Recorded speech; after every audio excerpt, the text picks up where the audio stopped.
Hey guys, how's it going? This is Nat Nader, and welcome to yet another creepypasta reading. This time, the story might not be as creepy as it is kind of sweet mixed with a theme of spookiness. It's titled Homeward. Now, as always, turn out the lights, get comfortable, and let the story begin. He stumbled. He knew the way, or at least he was reasonably sure he did, but he had a hard time staying on track. He fell. He decided to just stay there for a minute and catch his breath. When he got up, a moan escaped his lips. He didn't hurt, exactly, but he was frustrated. He looked up at the afternoon sun, and he didn't remember it getting so late. Where did the time go? He just shrugged and walked it off. Home. That was his thought process. I have to get home. He'd been drunk before, of course. There were times where he couldn't remember events from the night of revelry, but he'd never had a substantial blackout before.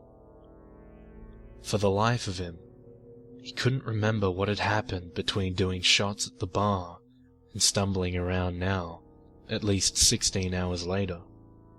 Was he asleep? Where were his friends? Why did he only have one shoe? He thought about asking the woman sitting in the park bench. Asking her what? He forgot.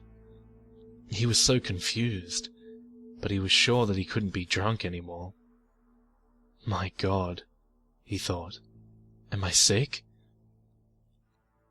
The lady on the park bench was pretty.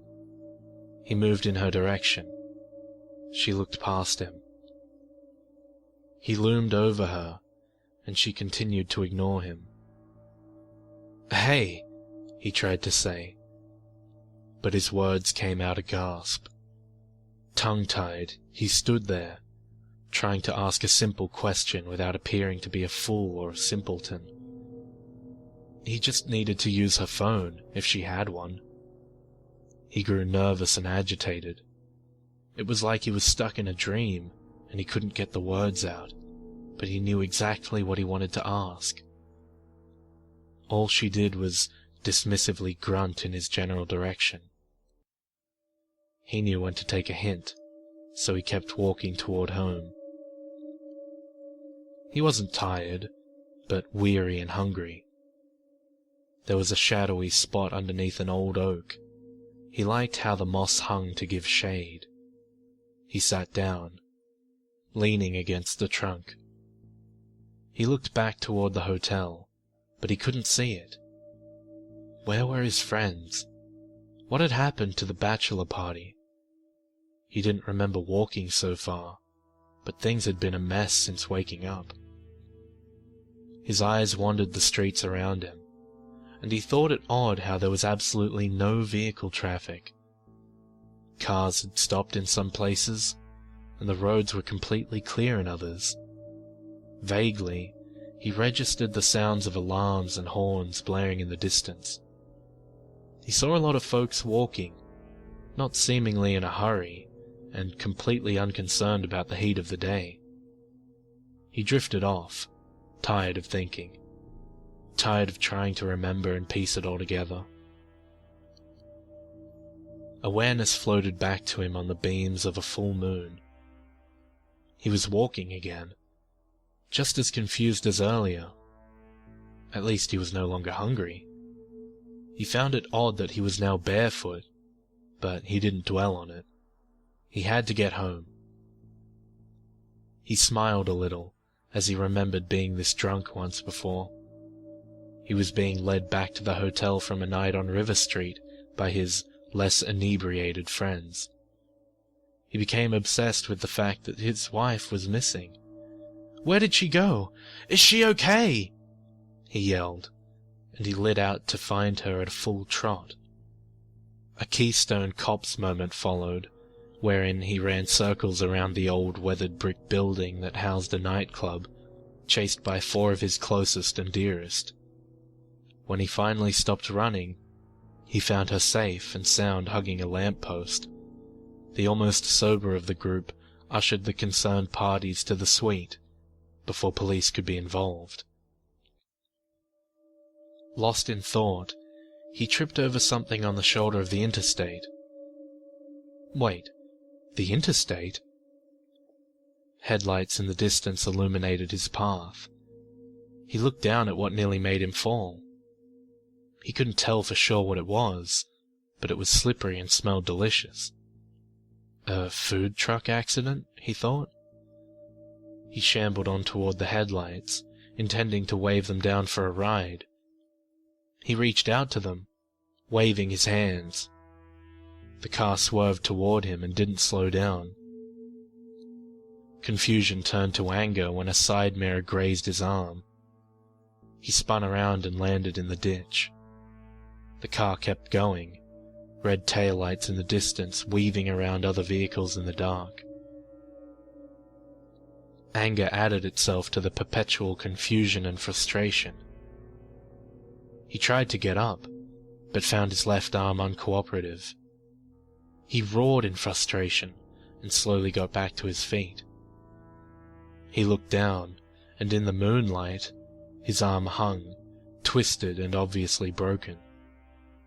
Wow, I must really be blitzed, he thought hazily.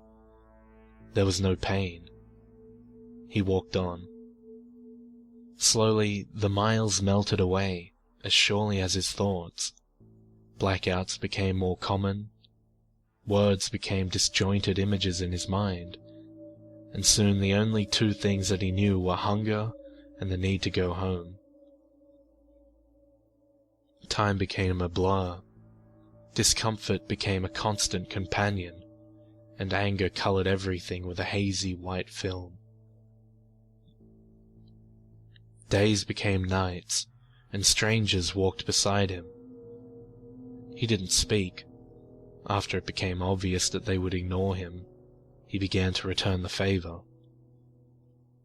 He finally recognized the exit ramp for home. He left the pack of weary travelers that had both welcomed and spurned him, and he refused to rest until he could do so in his own bed. His wife and children would be worried sick, and the missus would probably be angry that he hadn't called. She never really wanted him to go off to Savannah with the boys for the bachelor party anyway. These thoughts seeped in and leaked out just as quickly, and it was hard to concentrate. He vaguely remembered being angry that she hadn't come looking for him, but these complex ideas, too, just became images.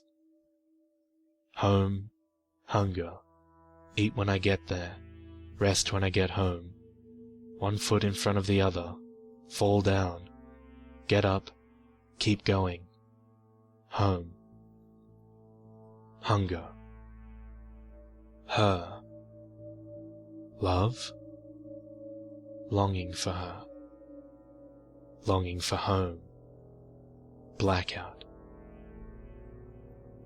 He couldn't get inside. The front door wouldn't open. He knocked with his good arm. He beat at the door with both arms. "I'm home! Let me in!" he thought he said. A growl escaped his dried, cracked lips. He heard crying from inside. Something was wrong. Hunger flared, anger peaked. He knocked louder, and he yelled for her to let him inside. His arms flailed against the door. His growls became a constant moan. Finally, the door opened, and there she was. He saw a flash of light, but never heard the thunder that echoed in the pines and elms surrounding their secluded country house. "There will be others. Close the door and let's get the barricade back in place before they get here." "We need to bury him, Mama. He's been missing since this thing started. But now he's home, and we need to take care of Dad." That's not your daddy anymore, baby. He died weeks ago." Under the cover of darkness, as quietly as they could, they laid him to rest next to the other family members. Each of them in that shallow makeshift cemetery had been driven by longing and hunger.